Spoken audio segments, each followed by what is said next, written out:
All right, Chair Gary Delvaux. Yes. Are we going? Yep. Are we ready? Vice Chair Matt Schuler is excused. Debbie Dean is here. Although I don't think we can hear you, Deb. Kathy Hinkfest here, and Melanie Parma is excused. Motion to approve the agenda. So moved. Second. Motion and second to approve the agenda. All those in favor, signify by saying aye. Aye. Aye. Oh, there you are, Deb. Thank you. Agenda approved. Regular business, number 1. Consideration of possible action or approval of an amendment to professional services contract with GRAF, G-R-A-F, for additional engineering services associated with development of the JBS site. All right, I'm going to turn this over to Ahmad Vera Wagner, who's Chief of Staff, who's going to give the presentation. No, I'm not ready. I thought, me and Dave do look alike. I will say that. Motion to open meeting? No, he's stacked. Oh, I didn't realize it. That's true. He's stacked. I'm sorry. We will probably have to open the meeting for the members to present, so that's just the next step. So, hi everyone, my name is Ahmad Vera Wagner, helping to lead the JBS project. We're really excited. We've been spending about 2 years leading up to this effort, just this portion of the effort, to bring people together to come up with thoughtful concepts that are reflective of both the needs and the wants of the city, the various stakeholders that are involved in the city, and making sure that we're able to produce something in a timely manner that will have a major impact. And so today we're going to be presenting to you both the what we've done collectively for about 2 years in a beautiful visual format, and then we'll go into the next phase of the project, which is contracting GRAF, extending their contract to ensure that we get all the documents necessary to actually go into construction with the goal of having shovels in the ground in April. So I'm going to turn it over to Patrick to begin the presentation. Yep, thanks, Ahmad. So I'm going to be really brief. Motion to open the floor. Second. Motion and second over the floor. All in favor, signify by saying aye. Aye. Opposed, motion carried. Thank you. Go ahead, thanks. Thank you. No problem, okay. I'm going to be really brief because I want Kristen to spend the time doing this. But my name's Pat Skalecki. I'm the Vice President, Principal, and Green Bay Office Leader for GRAF. So we're just thrilled to be part of this project. It's really, we're proud to be part of something that's really going to transform something in this community. This was a really intense development, a really intense effort. Kristen's going to summarize what the booklet has. You have all seen that and have it in your agenda packet. So she's going to go through it in a little bit more detail, and then we'll transition into the next phase. We talk about the engineering part of the project. So Kristen Sanchez is our senior urban planner and designer who really led this effort from start to finish. And Kristen, come on up.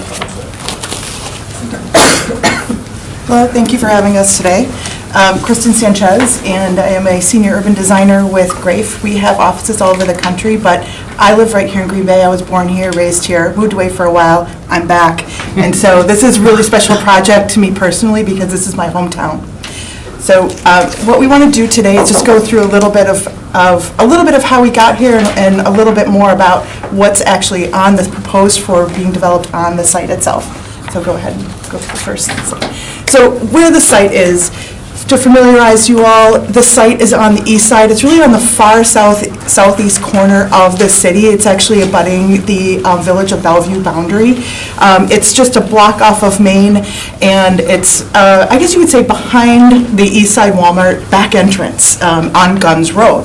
So the property itself, if you want to go to the next slide, it's about 26 acres, and it's really kind of this flag shape. So there's a limited access on Guns Road itself, but the bulk of the site is really back behind some single-family development that runs along Guns Road. Now, from a just like a development standpoint, we call this kind of the area maybe something like a super block, really. There's not a lot of connectivity, there's not a lot of roads or permeability.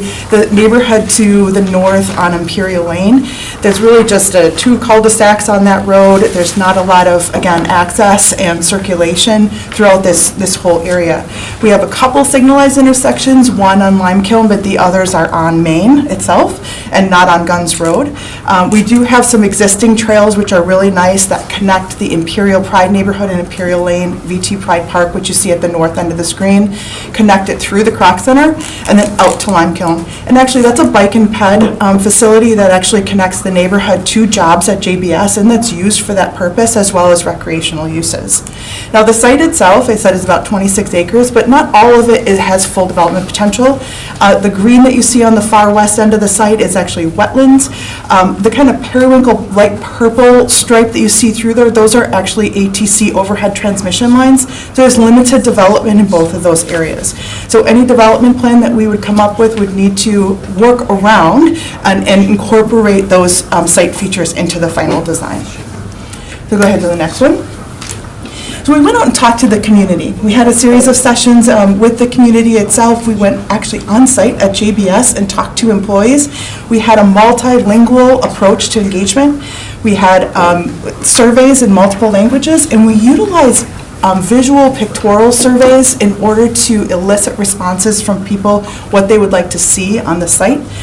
And by and large, what we heard was the desire for spaces, for families, extended families, however we define family, to come together, be social, be part of their community. They wanted it to be authentic and inclusive and really fun. They wanted to connect to nature. They wanted trails. All those things kind of came out during the engagement process. Go to the next slide. So we evaluated a couple big ideas when we were looking at the street and block configuration. And the concept that came to the top was one that we called the Grand Boulevard.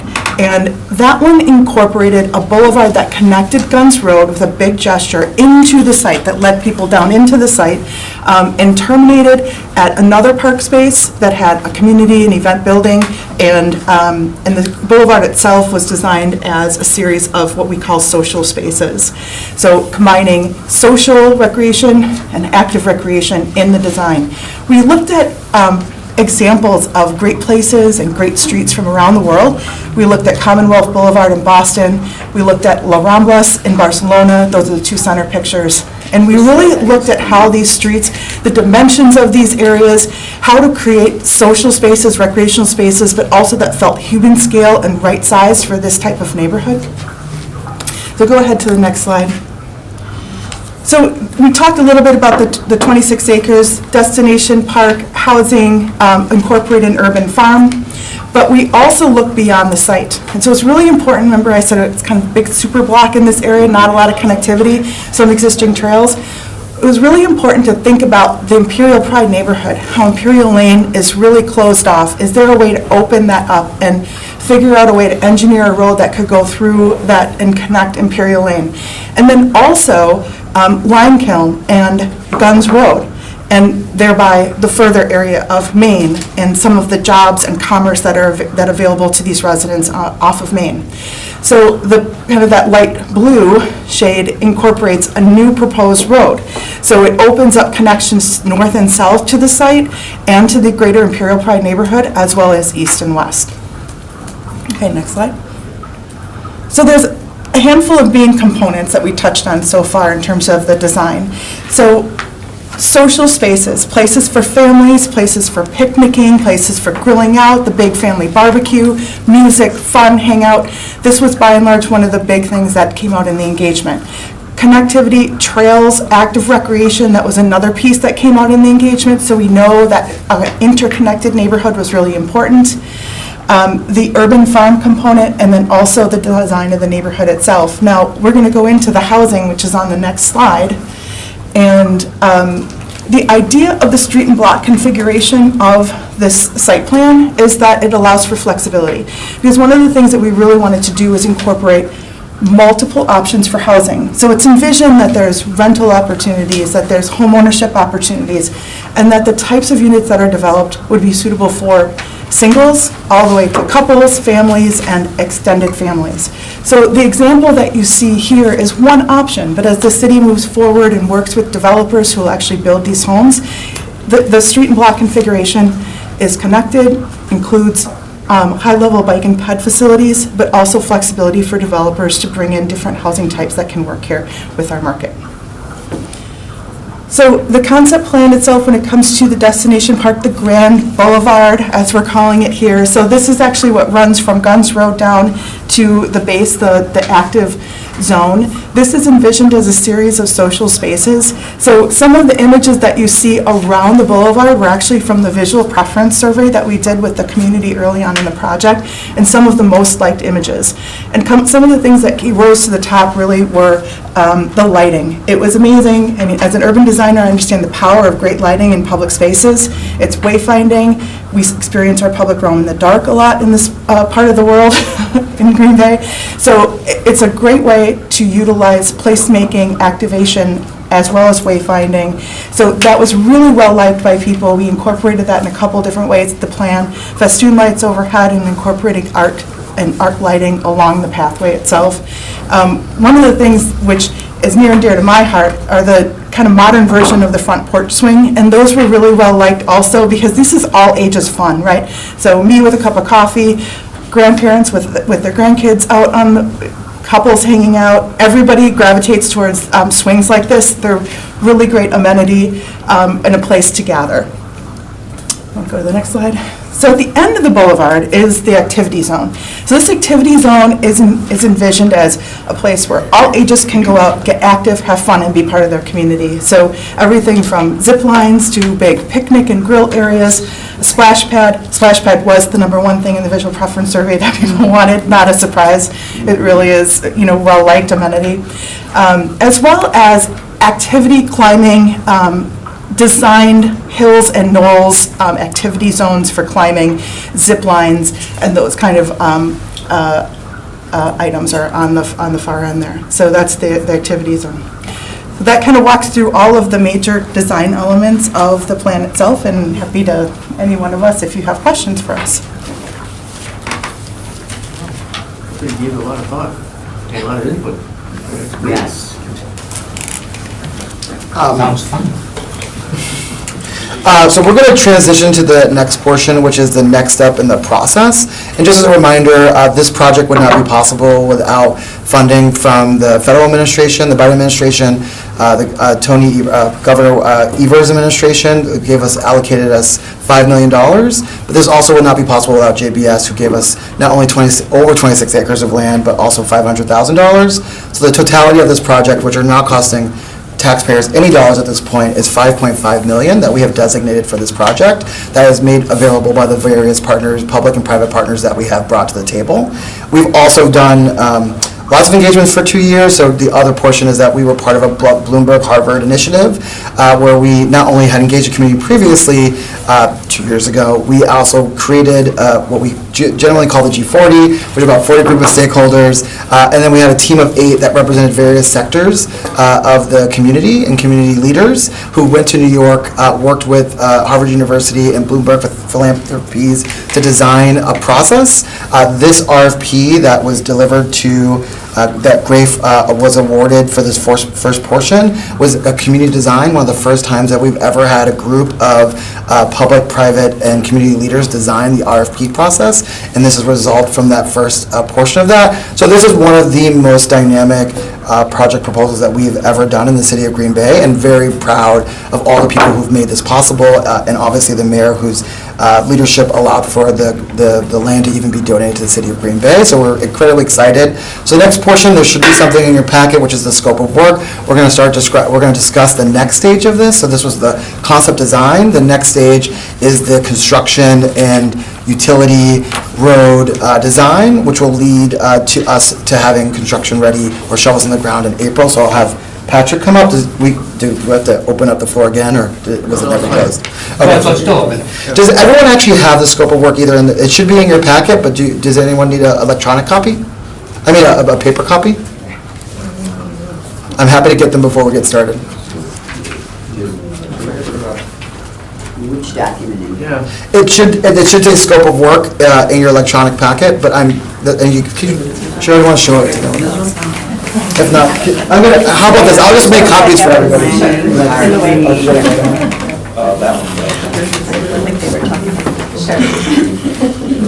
I'll make copies for everybody. It should be in your packet, but I'll make. We got it. You sure? Well, if it's in here, we'll find it. It should be in there, but I can go make a copy. No, Just show me. we'll find it. We got it. I got it. I mean, I have it. If you could just. Just 10. Yeah. All right, Patrick. We are going to make some paper copies to make available for everybody, but Patrick can get started if people feel comfortable. Scope of work, okay, yeah, I got it. You got it? You got it? Which one? It was the, You got It it? is. Jeff? You know what? We'll just take a 1 minute. We'll just print copies for people who need a copy. Well, we got it. There we go. You should have it, but we'll wait a couple minutes. Just a minute or two. Sure. Let me go get these copies. This one?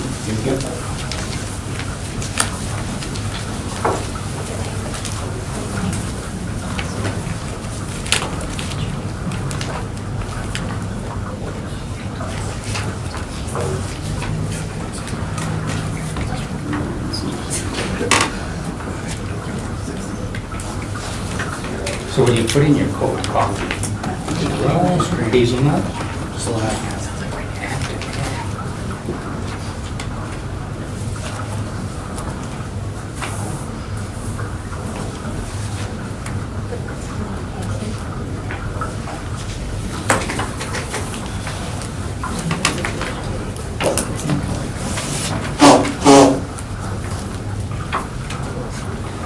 maybe you could put this one over here, and that one. I'm just trying to be helpful.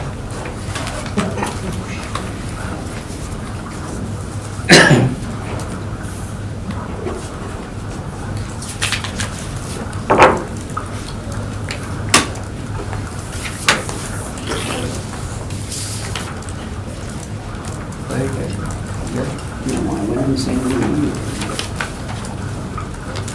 That's the truth. Debbie, you find it online?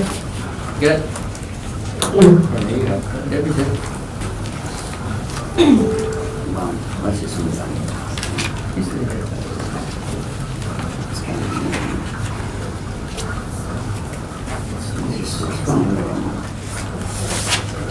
What the heck was this? Why is this one back again? Oh,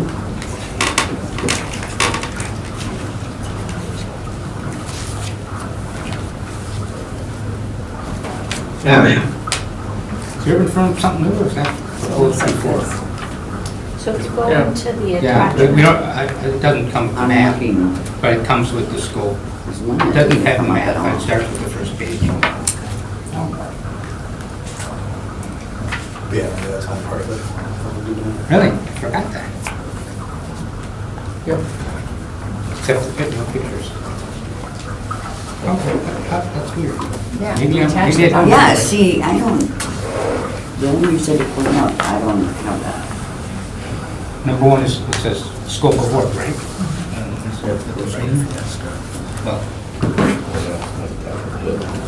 Yes, if you scroll all the way down, so it's attached to the PSA as attached to exhibit. the Yep, so if you So scroll if you all get the to way this, down. and you scroll all the way down to the end of this document, PSA, there we go. Yep, so if you scroll all the way down to Good, I'm good. page 7, yeah. Got 7 it. of 14, and then that's the exhibit cover sheet, and then you do that. Randy, do you want one? Yeah, I'm good, I'm a digital guy. Does everyone have one that is ready to discuss? Yes. Yes. Great. Patrick, if you're ready.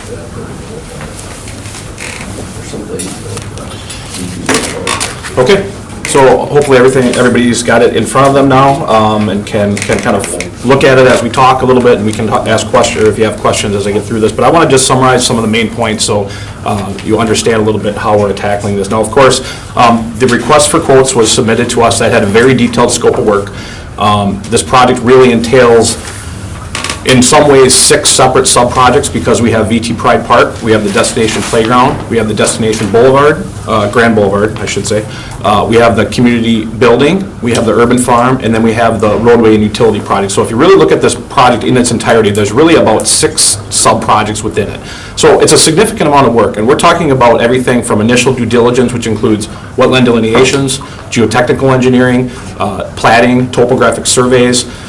It includes the concept plan development in task 1 for all of these sub-projects. So really, we're developing 10 concept plans in that first schematic design, conceptual design phase, presenting it to the city's staff and to you, or others, I believe, just to kind of get that first concept vetted out further than what we have. Obviously, getting into schematic design. And it is a significant heavy lift. We've got a lot of very senior partners. We've engaged an architecture firm that we've been working with on actually the public market project as well, so they're familiar with the city and what the city requirements are. We have Geotechnical Engineering, ECS, which is a local office firm that does a lot of geotechnical work. And we also have a water technology incorporated team that does splash pad work, pools, and has worked on Colburn Pool and Johannes Park and those kind of facilities. So we think we have the depth. Grafe in and of itself, we have over 300 staff, of which almost 200 of them are in Wisconsin, with our largest office in Milwaukee and our second largest office here in Green Bay, which we're proud to say. For those of you that don't know, we've been in Green Bay since 1991 and moved to downtown last fall. Been out kind of in the Ashwaubenon area since about 1991. So we've been here for a long time. We know this city and we know how it works. And I've been here since 1994, so nearly that long. Hopefully I don't look that old, but it is the reality. Just a couple other points I want to make in the proposal. Obviously, there's 2 bid packages that we'll be preparing because we know that the defined budget that Ahmad mentioned is part of what we have available. There's a lot of elements to this project, and as we develop this design, we'll develop cost opinions and identify where we're at. But that's the reason why we're putting together 2 different bid packages for Phase 1 and Phase 2 through the RFQ, as well as outlined in our proposal. Phase 1 being design, so we're designing everything to completion. Phase 1 will be, once we develop some cost, what is going to be constructed under the budget available, and Phase 2 will be a construction document package that will be put on the shelf to the point when dollars become available for whatever that balance of work is. Now, again, that's going to be refined as we go through it, but we are designing from start to finish everything that Kristen presented in the concept plan, everything including permitting, any other agency approvals, all the programming for the building, so there will be a number of meetings defining what that community building is going to be used for and what the city wants it for, so it can define how those spaces are designed within the floor plan. So there's a number of coordination meetings that will happen specific to the building in addition to all the conceptual presentations that we'll be doing for the development. So as I said, we have assembled a very senior leadership team for all of the different aspects. They're outlined within the proposal, within the Grafe team, the individuals that will be leading those efforts and our consultant partners. Very aggressive schedule, as we know. We have roughly 5.5 to 6 months to basically get everything done and on the street, and truthfully, it's going to be challenging. We're up for the challenge. We have the resources to do it, but it is going to need to be, we are going to have a lot of milestones, and we are going to have to hit every one of them, almost on a weekly basis. So this will be very intense when it comes to scheduling and milestones and updates, and as you at the RDA and anyone else at the city needs updates on progress, we'll be able to provide that pretty much at request, because we will be on top of this from start to finish because our schedule demands it. And we do not have any leeway to get there. So, pending approval by this body, we will be off and running as soon as we get the okay and get contracts signed and are able to get going. So everybody's in the starting blocks right now, and hopefully, there's any questions. I don't know if you want me to go through anything further with the cost. Okay. So, I think it's on page 5 of the scope of work, if you want to go to that page. There's a summary that Ahmad gave you earlier, which covers part of this, but I just want to walk through that really quick. There's a table on page 5 of the scope of work, I think. Yep. You got that? Do you have this, in the one that he just handed out that has this table here? That's part of task 1 through 4, but there is more. There's task 5 in that scope of work.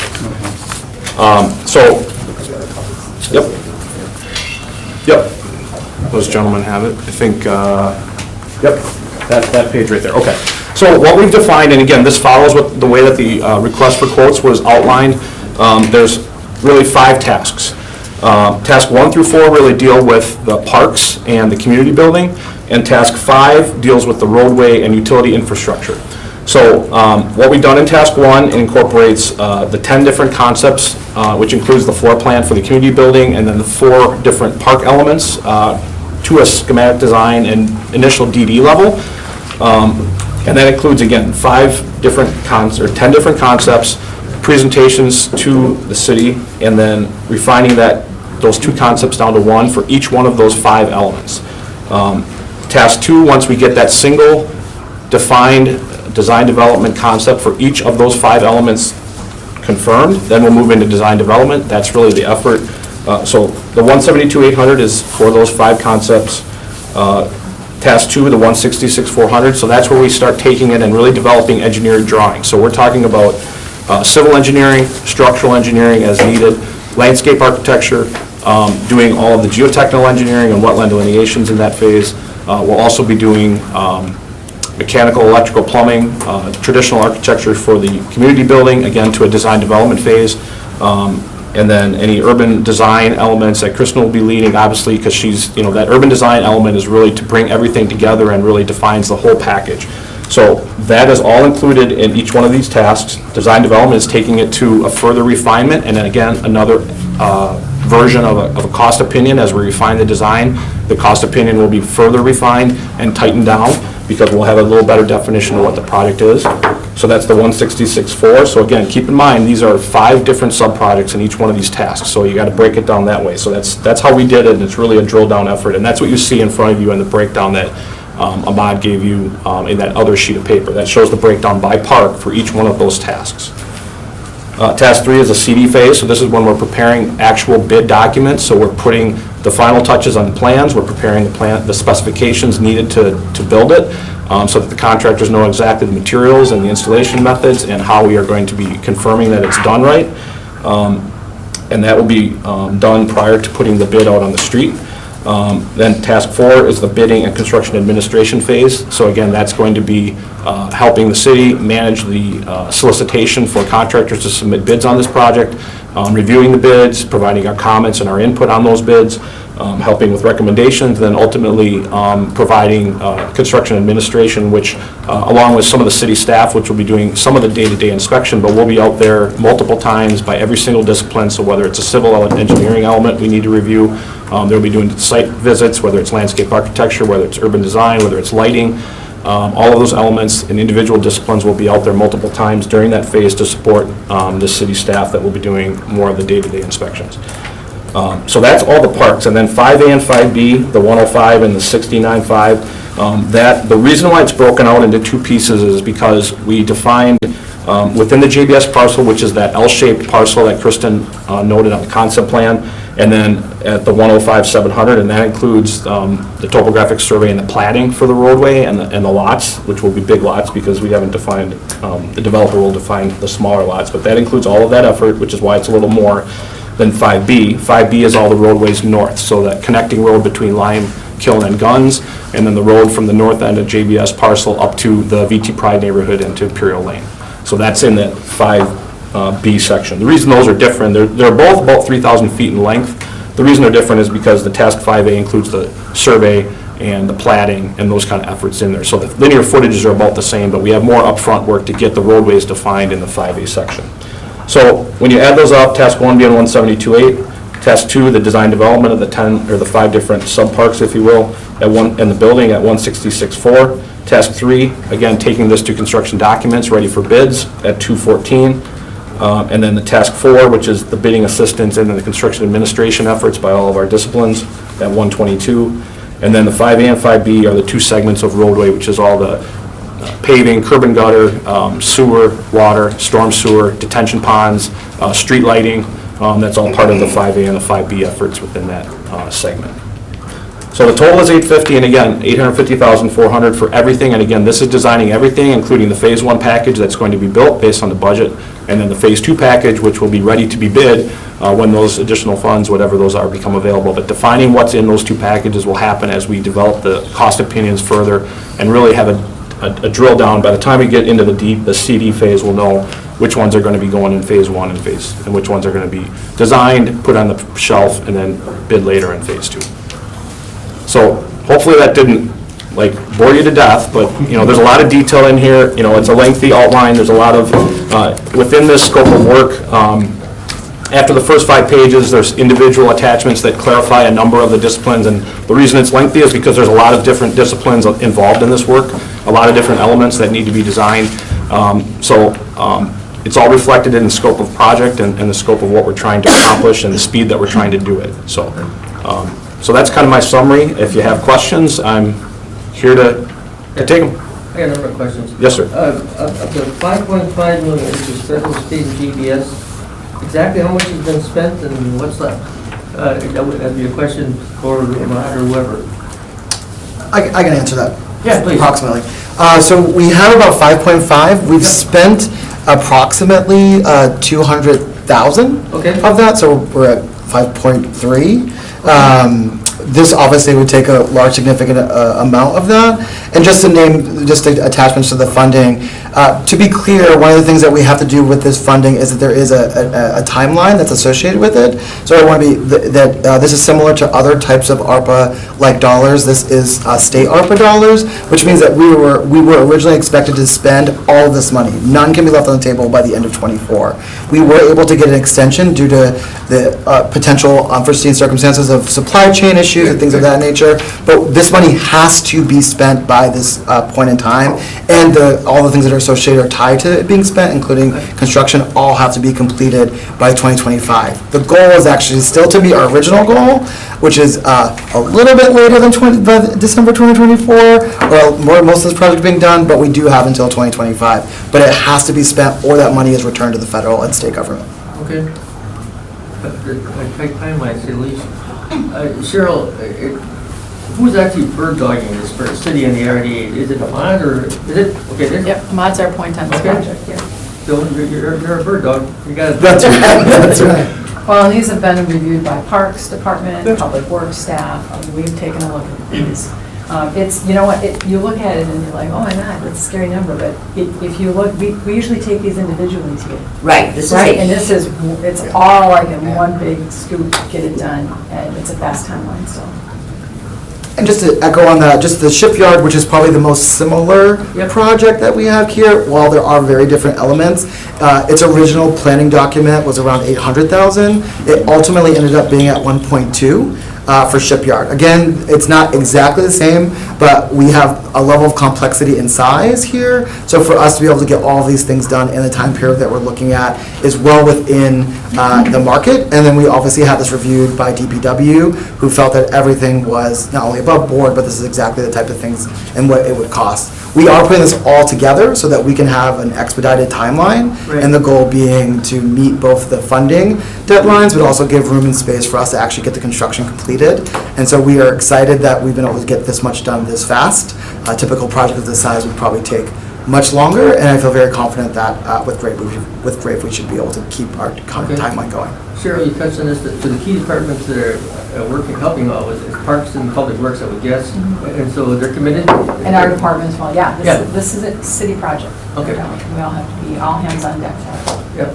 And what you're looking for today is an additional 850, it says professional service contract with Gray for additional engineering, so it would be an additional 850?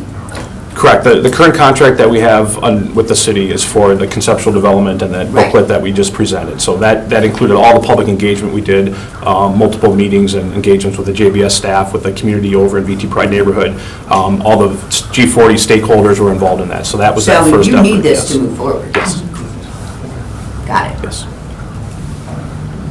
The urban farm, is that more like a community garden type concept, or, because when I think of urban farm, I have a commercial enterprise. think of a cow. Yeah, so is this going to be a commercial enterprise? Is there someone stepping up to do this? Because we've had an urban farm that didn't do quite as well. Which one? Farmers. Oh, sure. Yeah, you can.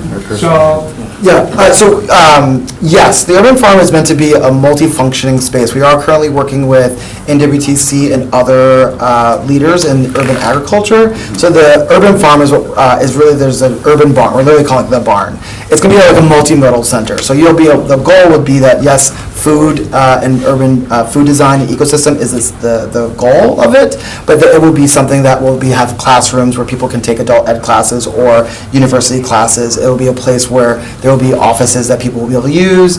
It'll also be a place where we can have commercial activity like gatherings or weddings and other types of activities, but the goal is to utilize the wetlands to be a place where we actually train and build into the ecosystem the ability of folks to get involved in urban ag. So there are all kinds of concepts I've been thinking of, from people having actual fruit and vegetables that they will be able to come by and pick, but this will be run by students, adult learners who are learning how to be part of this larger system. But it's not just that, it's the selling those things, an entrepreneurial element to it. So the whole goal would be that this urban farm would be part of a larger ecosystem, but the barn that would house them would also be multimodal, meaning that there'd be lots of different activities going in there, but the goal being well-being and food systems led by the people who are experts in that. And we've identified as a gap in the employment issues in the city dislocation, meaning that we have a low unemployment rate, but one of the areas in where we need lots of people to be involved in is food production, food selling, and food entrepreneurship. And so this is meeting a need that has been identified as something that is needed both in the city and Brown County. Just to draw the distinction between the farmery and what we're talking about here, with the farmery, that was an entirely indoor growing operation. Oh, I see. Like Ahmad said, I think the hope is to be able to use some of the undevelopable land adjacent to the wetlands, but underneath those high voltage power lines for some of that actual food production. And then there's been really fruitful conversations with NWTC and Wello in terms of operating the facility itself.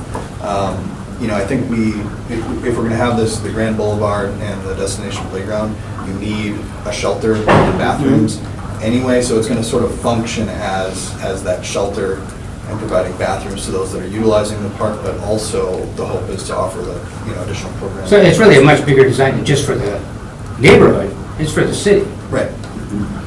I would say every element in this neighborhood is for that. Part of this is, as many of you know, Imperial Pride, which is currently represented by Alder Morgan, who is here. That area has some of the worst outcomes around social well-being in the entire city. So part of this development is to ensure that we create new connectivity. Some of our neighborhoods enjoy access to parks, be able to walk, run, trails. Most of those neighborhoods have that. This is a neighborhood that does not have those amenities. So the goal is to make this a resource-rich area that has lots of amenities and reflects the diversity in both housing, demographics, in the entire city, in this entire area. So every amenity here is actually for everyone in the city of Green Bay to bring into this community and have this community also be amenity-rich if you live in this community. Okay, thanks. Debbie, I know there's something near and dear to your heart. Questions, comments? You hear me? No, I was wondering about communal meeting space as we were going through this project, and that answers that question for me. Alderman, questions, comments, support, thoughts? I would say it's something that our neighborhood needs, as the whole city of Green Bay. I mean, we all need some better housing and stuff like that. And as Ahmad has mentioned, our Imperial Lane has been a blight, and the people there deserve better also. Yes. I personally talked to some developers that hope to develop through there if this is all done. It would be a gateway to improving that area also. So I've been right behind Ahmad, right on everything in this. I hope it does all go through. My apologies, I lived on Imperial for a couple of years, it was great. So, but after I left.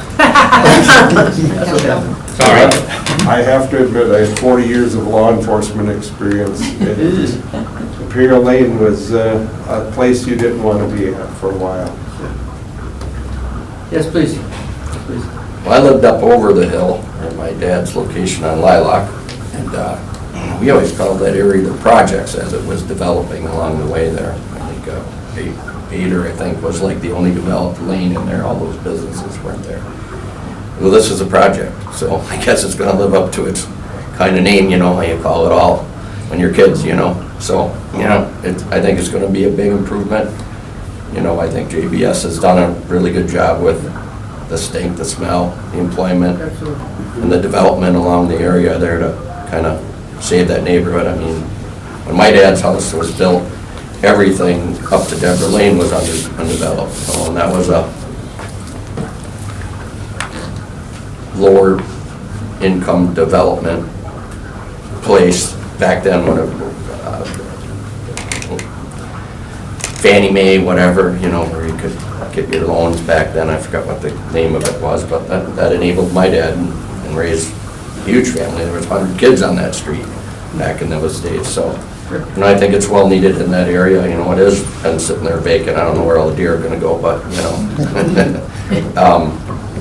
One question I got, and there's just a question is does the West Shore pipeline run underneath those, There's a high-pressure gas main that runs down that corridor, yeah, but... it runs in my backyard, and I know you can't drive a lot of heavy equipment. Yeah, and the way that the concept plan was developed is that the community building basically borders on the edge of that. It's like a 120-foot wide easement, and everything behind that is going to be the urban farm area, so we're not planning any of these permanent facilities or structures or anything within that corridor at all. Yeah, I know, they always tell me if I'm gonna drive any kind of leveling equipment to let them know when they come out and make sure. All right, that was the only question I got. Any other questions for Graves? Guys, make that already. Get her done, right? Now, this is impressive, and it's really nice to see it come back, the big, I mean, the high-level view of all of the different phases. So, the project is impressive, and I move to approve. Motion back to regular business. Oh, yeah, motion to close at the floor. Second. Okay, motion and second to close the floor. Joanne? Yes, just before, just a quick note before we do a motion, we would just want to add the language for it to be contingent upon final review and approval by the city attorney. Absolutely. We don't have a draft amendment document for you to. So Okay. today, you're approving essentially the terms that have been laid out as far as what's being changed from the original contract, and then we'll actually draft the amendment for signature and execution. But with the tight timeline, wanted to move this along, so. Okay. So I think we made a motion. Floor, may I vote? Yeah, Yes. all in favor of going back to regular business, I think we're saying aye. Aye. Opposed? Before we get to the motion, Mr. Mayor, if I have final comments in regards to the project, please? Yeah, just very happy with what Grafe has produced in terms of the master planning for this site and the work going forward. We have a lot of faith in their ability to deliver on it, and to Cheryl's point, DPW and Parks and Community Economic Development all reviewed this documentation and really feel strongly that it's in line with what we'd expect for this level of work. So, yeah, excited about what's coming. Excellent. They've done a great job. We will continue Where do to. you go out with these all? Anyway, we're back to regular business. Okay, so I'll make a motion that we approve Grafe's recommendation for the additional engineering with the development of the JBS, contingent on City of Green Bay attorney review. Second. Motion and second to approve the $850,400, looks like, dollars for the next phase. All those in favor, signify by saying aye. Aye. Opposed? Aye. Motion carried. Thank you. Excellent job. Thank you, Amanda. Very nice. Mon, we're counting on you. Bird dog. It's a big one. All right. Denver dog. Yes. It's coming Yeah, along great. fast. Good work. Very nice work. Number 2, consideration of possible action of substantial amendments to the 2022 and 2023 annual action plans to reallocate $250,000 of economic development loan funds to infrastructure and parks improvements in CDBG eligible areas. Oh, yeah, Kristen. So it's mid-August, and as a federal requirement of our block grant spending, we have to spend down by December 1st. And I've reviewed budgets underneath our CDBG spending, and we had a couple of large economic development loans repay. So we have a large amount of money in the economic development pool. And in order to make our timeliness, we are asking to transfer some of that money out of that and into the infrastructure and park improvements. As I talked to the park department, they have some eligible expenditures in the Farland Park that money can be used for and spent in the time frame that we need to have it spent. So we're asking to have that money moved. Sure. As that money is being moved, the economic development account still has $462,000 remaining.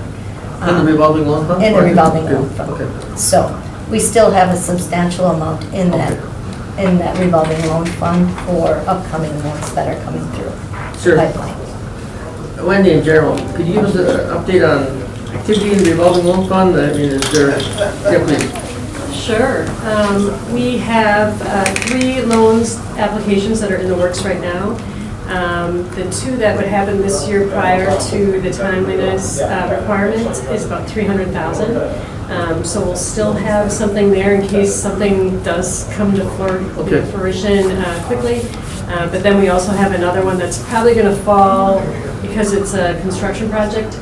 The timeliness of when they would get approved could be this year, but they may not need their funds until next year. So, and by then we'll have additional funds. So I think we should be able to really be able to play this out where we can still benefit everyone that has an application in, and then still work on future projects and still have a little bit in there still if I still get something that needs to have funds quickly. okay. So Chris and I had a discussion last week about the timeliness and the loans that are there, but we had 2 that got approved by their primary lender this week, and so those will be coming through the committee very shortly. Okay, and typically, how much money do we get to CDBG that goes through revolving loan each year? Typically, is there, maybe there's no typical one? Well, it fluctuates a little bit, but we have repayments coming in at about $30,000 per month. Sure, And so sure. I can usually, Sure.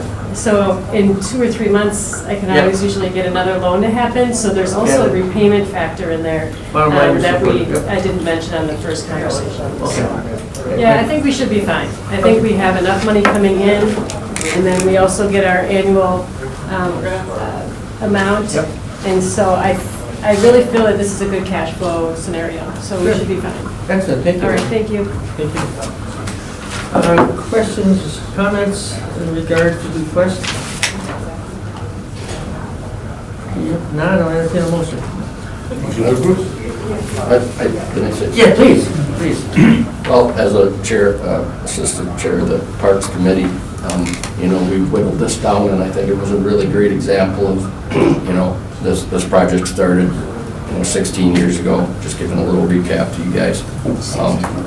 16 years ago, this park has been sitting there creating some issues and some problems and some costs. And the original project, when the ARPA came through that I put in, was $1.2 million. It'll probably still be that at the very end here. But now that we worked on it and cut it back a little to make it more affordable, and the way we were able to split up the extra $500,000 out of the 1.2 to 5 other projects that were city staffs, parks, and so on, you know, with a lot of hard work. I think I said this at council. It was a great example to see that last $1 million divided up and a lot of projects done. This part, you know, so we cut it back, Dan and I, and then we, you know, brought it to the community and got their feedback, such as the JBS project here. And it's been exhilarating. More people want to jump on board. And I mean, instead of that park just sitting there, you know, it's got a long way to go. But at least we'll get shovels in the ground and get we get the parking issues taken care of. So that was the work that I brought forward to cut it back and make it feasible and take care of the initial problems, which has got everybody sort of on board. So a couple meetings that we had at Boys and Girls Club with the community. Could have had more, but it was the people that were right around there, you know, and the old pickle park, I used to play in there myself, you know, and it's kind of weird, all these pickle factories kind of touched by them, and you know, east side, west side, and they're all turning into parks now. So there will be pickleball there, you know. Oh, there you go. There you go. But That's perfect. I came here to really thank the work from the RDA here in recommitting or finding this extra on top of money to move this project, because that was the sheltered part was the part that was missing to the first phase of the project. So actually, I think we had the slab down, but not the structure. And I understand from last night's presentation that we're literally ordering the materials to make this date happen so we can spend the money. So I just came to thank you for an appreciation and reallocating the money to a well-needed first phase of the Farland Park project. Thank you. Thank you.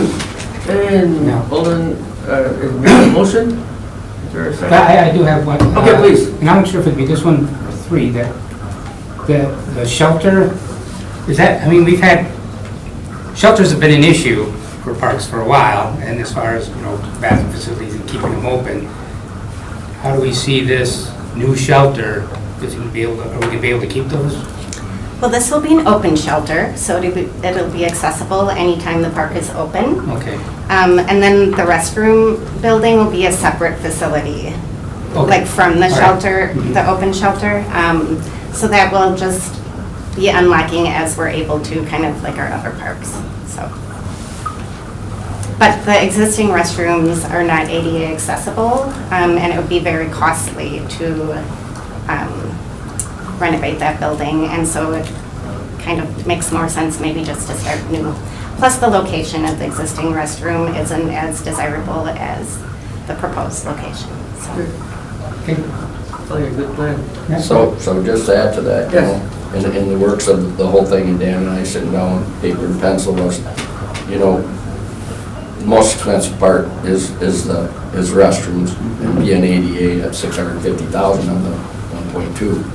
And so we're getting the splash pad and the playground and everything over there in the basketball court. And I've kept pretty good track of the kind of people that use it and where they park and so on and so on, It's really going to be a really cool natural park with the trails that go through there, and a place where not only kids but adults will go through. Like the splash pad will be innovated into an area to where benches are around it so people can just watch water. Right.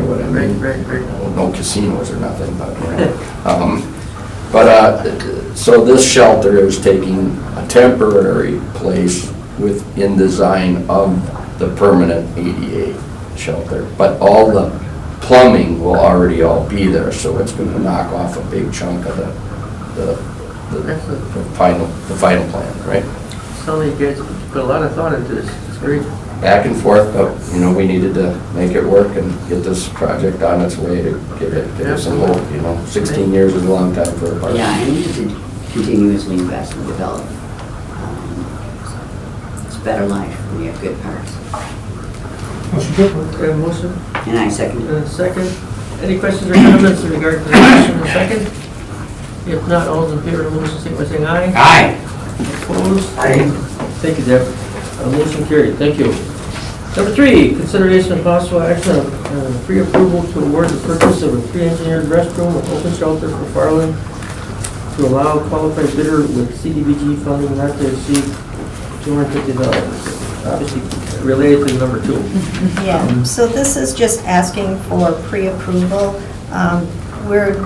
The Parks has gone out for bid for these 2 items, the shelter and the restrooms, and in order to expedite the time frame, when those bids will come in and when the next RDA meeting is, we would like to get pre-approval not to exceed the $250,000 for the combination of both of those items, for them to award that and then get the items ordered and then get them in a timely manner so that we can spend this $250,000 before December. Very good. Deb, what do you think? Debbie? I think it's great. I'm looking at the shelter, I'm looking at the park right now. Excellent. I'm wondering if the tennis courts are still there. They appear to be. I used to play a lot of tennis there. Oh, neat. They are there. They are? Yeah. And there'd be some pickleball there. Yes, we are talking about I don't know if we'll convert both courts, but at least one. Well, and whether it's permanent or not, I'm not certain yet, but you'll be able to play there. Deb, ready to make a motion?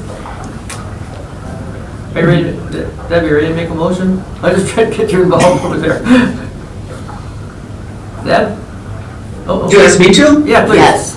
Oh, I'm sorry. Move to approve funding for Farland Park and the amount not to exceed $250,000. Excellent. Second. Any questions or comments regarding the motion? If not, all those in favor, say aye. Aye. Opposed, motion carried. And I guess a motion to adjourn. Motion to adjourn it. All those in favor, and a second by Kathy? All in favor, say aye. Aye. Cheryl, did you not get the RF? It would be fun if we did parks every time. That would be an awesome meeting, yes. Thank you. To see our Excellent job. parks.